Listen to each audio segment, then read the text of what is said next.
Nas montanhas do sul de Minas Gerais, entre vales e colinas, encontra-se uma cidade singular, Maria da Fé.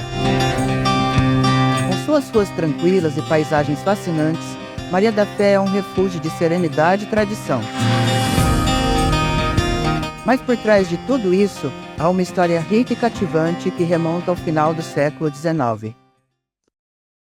Estação Cultural, onde a história e a ferrovia se encontram.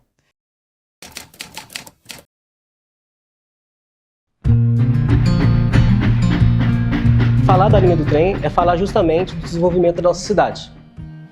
Só que para falar da linha do trem eu tenho que falar como que surgiu a cidade. A cidade, ela pertencia à fazendeira Maria da Fé de São Bernardo.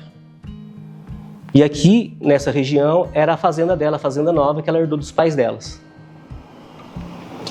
Maria da Fé até então nem era uma vila direito, era pouso de tropeiro, que passava e voltava. Ela começou realmente a se desenvolver depois que começou a construção da estrada de ferro do Sapucaí, finalzinho do século XIX.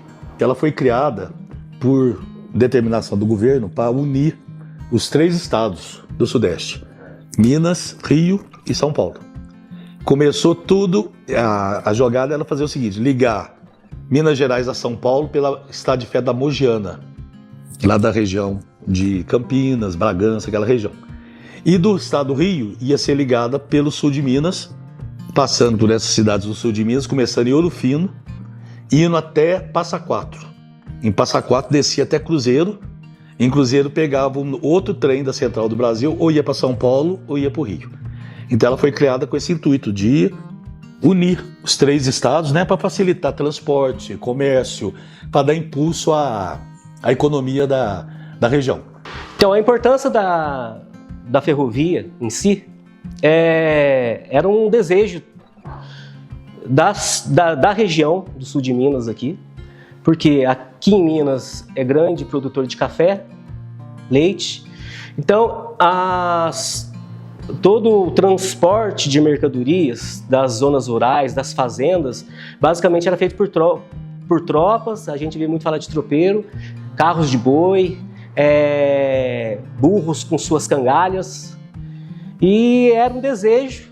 Então começou-se a fomentar, através dos políticos da época, a pressionar o Império do Brasil a olhar com carinho para as regiões mais ricas do Império, que era o sul de Minas, Minas Gerais e São Paulo. Porque o Império olhava muito para a região do Rio de Janeiro, onde era a capital do Império Brasil, e deixou meio que de lado essas províncias que eram que carregavam o Brasil nas costas. Né? Que depois, posteriormente, veio a política do café com leite, Minas e São Paulo, então você vê o poder. Então, começou-se a pensar numa ferrovia aqui, na região. E aqui, particularmente, em Maria da Fé, essa estrada, ela era para ser criada no local onde seria a cidade de Maria da Fé. E a cidade de Maria da Fé não ia ser aqui onde é a sede, que a gente conhece, sabe? E ela ia ser lá no Campo Redondo. Ali tinha um Santo Cruzeiro, inclusive quando eu era criança, tinha um Santo Cruzeiro que ali que seria Maria da Fé. Mas por razões políticas, de caráter econômico também, o capitão João Ribeiro, que era o homem mais poderoso da época, e tinha terrenos do lado da igreja, resolveu levar a estação ferroviária para a igreja. Então foi uma decisão até política, para valorizar as terras dele. Por isso que a estação é fincada ali naquela região, que deveria ser em outra região. E dali o aglomerado surgiu, né? Surgiu a estação ferroviária e a cidade cresceu em torno dela. A cidade, você vê, quase todas as cidades, ela se inicia a partir de uma capela, né? Aqui em Maria da Fé foi a partir da estação férrea. Estação férrea. Você vê que a estação férrea aqui em Maria da Fé foi um fator de crescimento do lugar a partir da estação, né? hotel, ali onde tem a casa da dona Iraci ali, né? Quinzinho ali tinha um hotel ali, né? Hotel dos Viajantes, ali, tudo ali. Hotel Moraes, tudo em torno da estação. Conforme eu falei, havia um descaso e os políticos, os grandes fazendeiros aborrecidos conseguiram que se construísse a estrada de ferro do Sapucaí.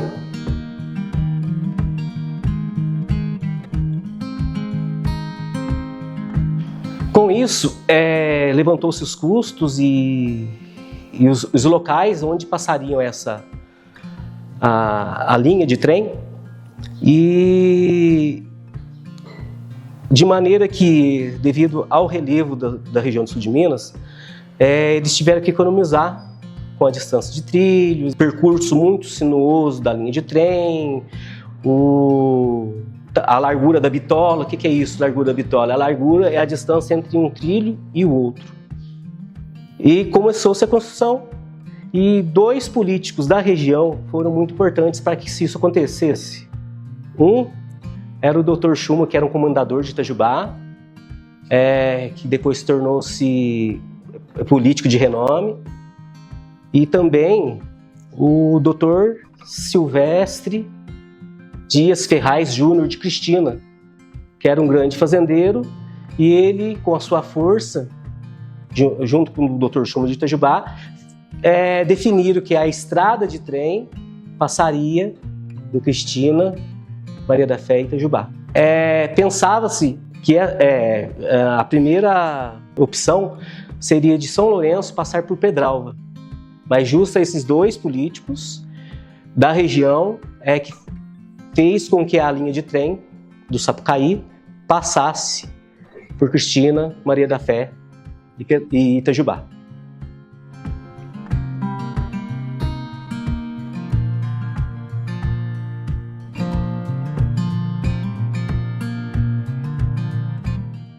Desde que eu me entendo por gente, eu vejo o Centro Cultural, né? Aqui era a estação do trem. E por que a estação do trem era tão famosa? Bom, o trem no Brasil começou com Dom Pedro II.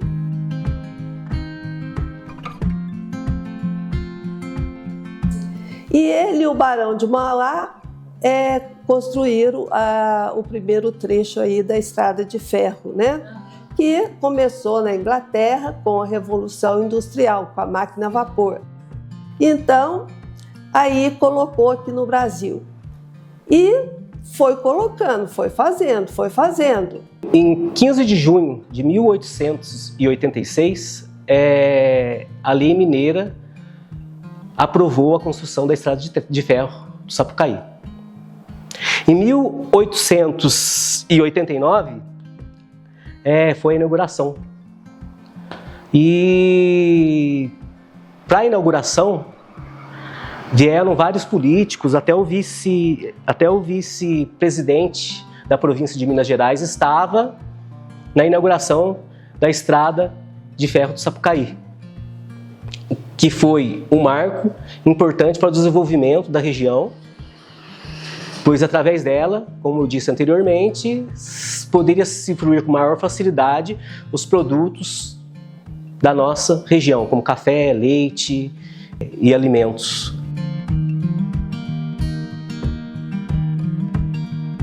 Passar o trem de carga aqui, a batata para o Rio de Janeiro, pelo trem. Tinha um embarcador ao lado da estação, tinha um embarcador de suínos. Assim, meio levantado, o vagão que chegava lá, descia os animais para entrar no vagão de carregar suínos. Então, o desenvolvimento da ferrovia era uma realidade na nossa região.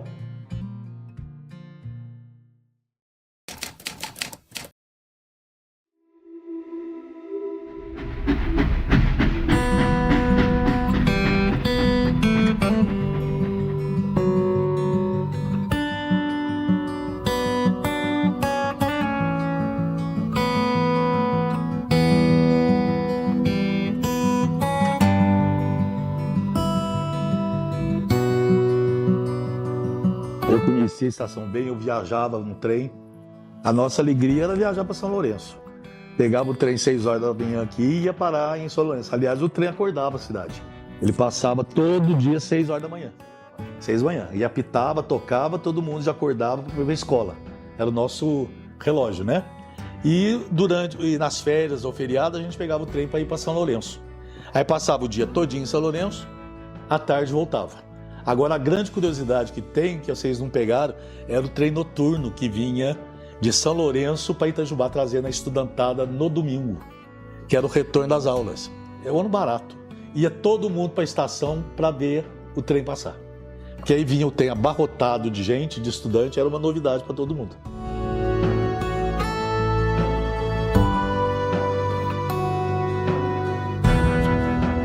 Todo sábado eu vinha no trem das 2.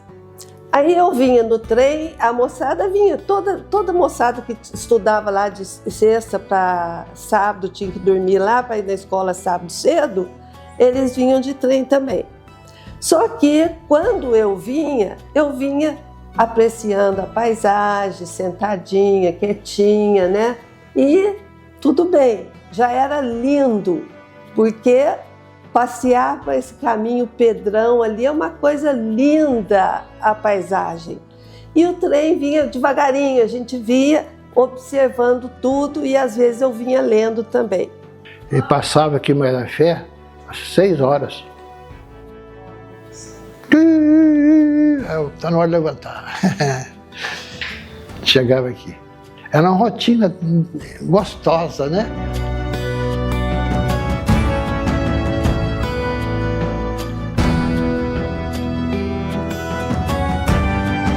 Tinha uma senhora que servia um café lá na estação, a dona Estela, mãe do Cristóvão, sabe? Ela que servia o café. Então, todos os horários de trem, de manhã e à noite, ela sempre estava lá, com a chaleira dela, com o cafezinho passado na hora, e todo mundo conhecia a dona Estela, que era a dona Estela lá da estação ferroviária.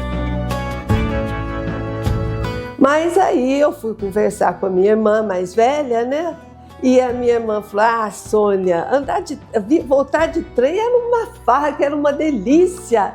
Eu falei, mas o que vocês faziam, né? A gente fazia assim, pegava um barbante bem grande e escrevia bilhetinho para os rapazes ficavam no fundo.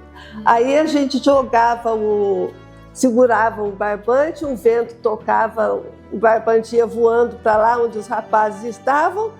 Aí eles pegavam os bilhetinhos e dali saía namoro, né? Saía brincadeiras e tudo. O trem de passageiro era uma festa, né? Porque parava na estação, o pessoal da primeira classe descia para tomar café, né? E para esticar a perna um pouco, né? Então, é um ponto de encontro. As pessoas mais disponíveis, né, iam lá esperar o trem. Uma diversão, né? Conversar. O mineiro tem no linguajar dele a palavra trem. Se for ver no dicionário, é assim para designar coisa, treco, coisa, pessoa, né? Então, o mineiro fala assim, em vez de falar, me dá isso aí, me dá esse trem aí, né? Me dá esse trem aí.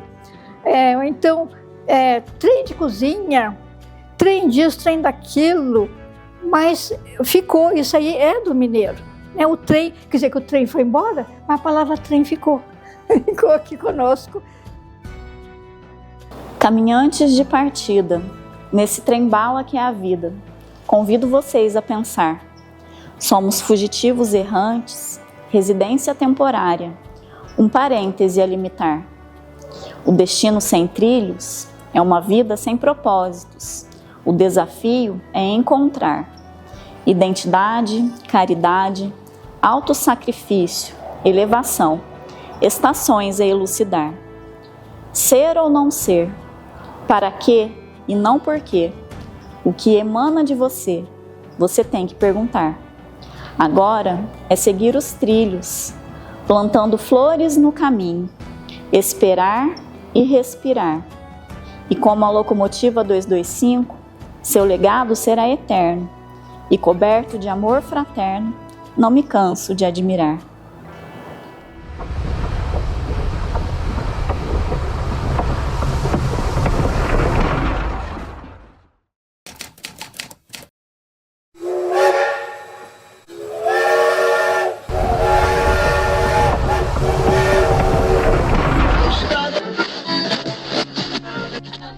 I'm thinking tonight of Dixie. That's where we first met, my dear. I recall the scene as yesterday, though it has been many a year. Já nos anos de 1920, já começa a ter os primeiros problemas, né? Nas linhas, nas manutenções, já naquela época. Como os problemas começaram a acontecer, essa região de linha de trem pertencia ao governo federal. Aí o governo do estado de Minas, né, resolveu arrendar a linha. Aí ela se passou a chamar Rede Mineira de Viação. Numa nota no Jornal Mariense de 1954 já se falava justamente sobre isso. Reclamações no jornal falando sobre a precariedade do serviço prestado, reclamações por atraso de linha. A Rede Mineira então já não estava atendendo com vigor as pessoas. Reclamações como atraso na linha, o trem atrasava muito, a qualidade do carvão, ou seja, carvão de péssima qualidade, fazia muita fumaça e pouco andava o trem. Tinha até um apelido que o pessoal colocava, ruim mas vai.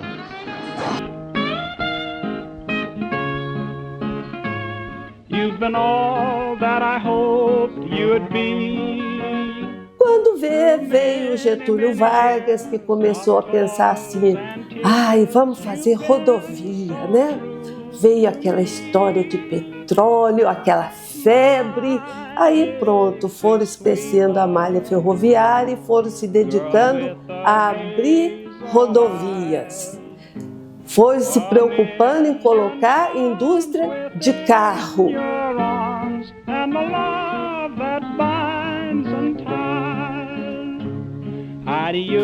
Nos anos 50, 53, Juscelino Kubitschek fez um investimento maciço na construção de malhas rodoviárias.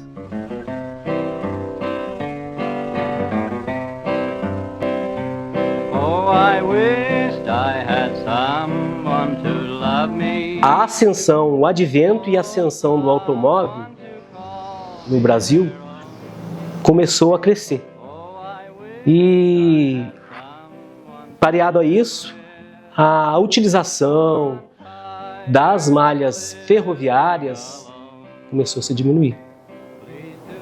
E, consequentemente, a precarização tornou-se maior, fazendo com que o governo tomasse de volta a Rede Mineira de Viação, transformando-a em Rede Ferroviária Federal S.A. Próximo aos anos 70, foi realizada a introdução de máquinas a diesel. Eram máquinas mais modernas, locomotivas mais modernas, com um desempenho melhor. Porém, o custo era alto, porque eram máquinas importadas, o diesel era caro e automaticamente começou a entrar em crise de novo, até ser cancelada o transporte de passageiro, ficando só de carga. Com isso, foi acabando. E por que o trem tinha esse privilégio tão bom? Por que vocês ficam chorando, falando do trem o tempo inteiro? Porque ele era muito importante para o transporte de pessoas e transporte de mercadorias. Eu dando importância enorme para o trem e já sabendo que ia acabar o trem. Tanto é que a minha sobrinha mais velha, a Mariela, ela vai nos ouvir, ela vai lembrar. Eu falei, filhinha, vou te levar para fazer uma viagem de trem até Itajubá, porque senão você não vai ter a oportunidade de andar de trem. E nos anos de 1980 já foi extinguida a rede ferroviária federal e, pasmem, as linhas foram roubadas. Os trilhos que foram tirados acabou sendo furtados por uma empresa aí, coisa que levaram para vender para alguma fundição, e foi roubado uma grande parte dos trilhos. Pelo que consta, veio uma empresa de fachada nas prefeituras falando que estavam trabalhando para a rede ferroviária federal, para o governo, e que eles estariam retirando os trilhos. É uma frustração minha não ter conseguido, não obstante eu tenha tentado, deixar um trecho de trilhos, lutei, um texto de Maria da Fé até Cristina, para fazer passeios. Arrancaram tudo, não obtive apoio político, nada. E assim, de maneira triste e trágica, tivemos fim do transporte ferroviário na nossa região.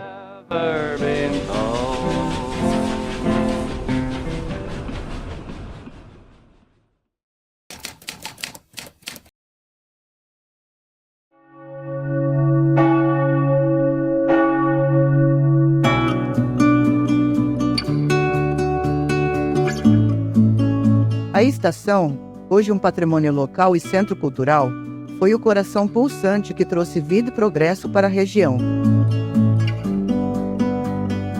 Atualmente, é um importante espaço de preservação da cultura e da história mariense.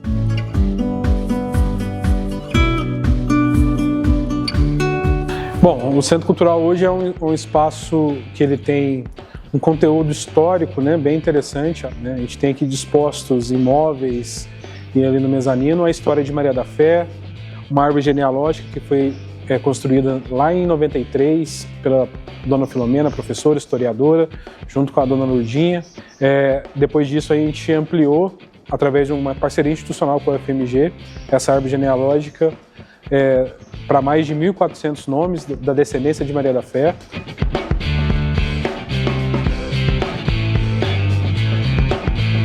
Aqui embaixo no salão a gente tem conteúdos sobre a olivicultura, como esse painel que está atrás de mim, o histórico da olivicultura e o histórico também da chegada da Maria Fumaça, que é um fator determinante para a nossa urbanização. Mas falando da Maria Fumaça, a Nenzinha conseguiu, Nenzinha é a Maria Aparecida Silva, eu trazer a Maria Fumaça para cá. E eu acho que foi um bem, ela merece ser destacada aqui, que é uma prima muito dinâmica, que ela, além de professora, ela foi organista da igreja, tocava na banda feminina. Então o trem está muito bem no local que ele está. Aqui, na verdade, é um centro mesmo de informações, né? Então o turista, quando chega na cidade, não conhece ainda a primeira vez, ele já chega aqui no Centro Cultural, querendo informações, querendo roteiros.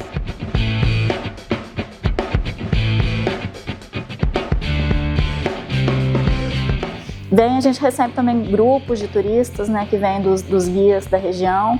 Eles trazem bastante grupos também, para depois os guias seguirem as rotas que eles já programaram, né?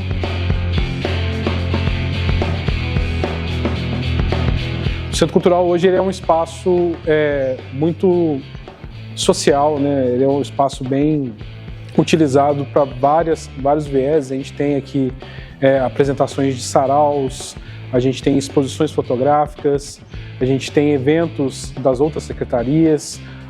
É um espaço onde o agente cultural mariense ele tem a possibilidade de executar os seus trabalhos aqui dentro, mostrar isso para a população.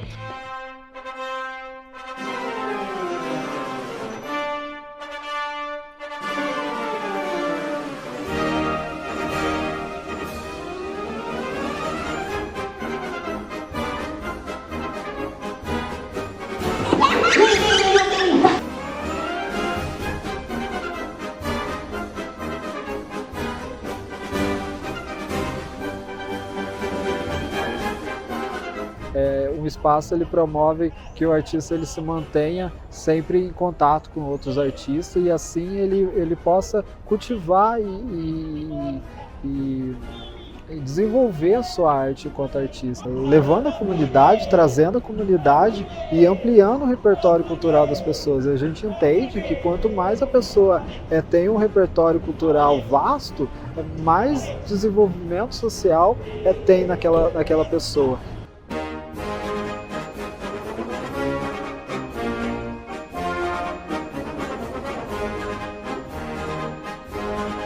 No meu ver, tanto na perspectiva de artista, né, do palhaço, quanto do produtor, eu vejo que é de suma importância ter esse espaço vivo e estar disponível à comunidade. Eu me senti bem desde o primeiro momento que eu pisei aqui dentro quanto funcionário.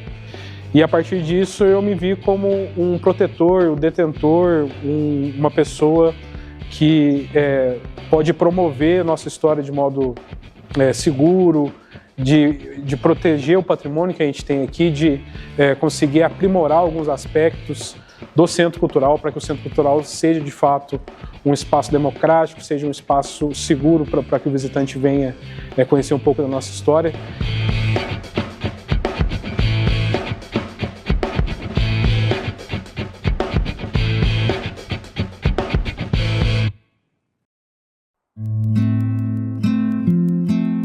E não poderíamos nos despedir sem antes recordarmos de Marileia Zaroni, professora, historiadora e uma das figuras mais marcantes da história e da Sociedade de Maria da Fé. Idealizadora que trouxe para a realidade o Centro Cultural na antiga estação de trem Marco Zero da cidade. Marileia foi uma pessoa muito importante na minha vida, pela vida inteira. Quando eu era pequena, de quinta série, ela deu aula para mim e eu já comecei a admirar. Eu anotava na última folha do caderno a roupa que ela estava, porque ela atravessava o ano dando aula para a gente e não repetia a roupa. Afora que a gente achava ela linda, né? Depois, a minha irmã se casou com o irmão da Marileia. E a Marileia cada vez mais ganhando importância na minha vida. Bom, a melhor definição que eu dou para Marileia é o seguinte, que ela foi uma grande dama, certo? Foi uma mulher bastante avançada para o tempo dela, uma pessoa muito simpática, muito boa, que valorizava as tradições, sabe? Não deixava nada passar. Uma pessoa muito culta, que deu força para muita gente que eu sei, ajudou muita gente também que eu sei. Então, para mim, a Marileia foi uma pessoa extremamente agradável no convívio, no trato, e ela merece todas as homenagens que hoje fazem para ela. Sempre, em todos os movimentos culturais, de arte, de conhecimento, ela era uma pessoa incrível. E eu digo, ela é, porque ela está na cabeça da gente. Então, ela vive, o conhecimento dela vive. E agora eu tenho o prazer de ser muito amiga aqui de uma prima dela que foi criada junto com ela, né? Um beijo.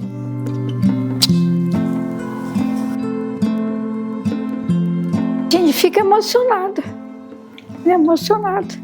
emocionada e feliz, porque a Marileia foi, como ela diz, fundamental na cidade, fundamental, porque ela estava em todas as partes, ela ajudava na igreja, inclusive ela foi presidente da comissão de restauro da igreja. Nós tivemos dias de diferença, eu nasci em abril, ela nasceu em maio. Então a gente tinha dias de diferença. Então nossas mães faziam roupas iguais para nós. Então a gente vestia, então a gente saía na rua e perguntava, gêmeas? Não, primas gêmeas, nós nos tornamos primas gêmeas, né?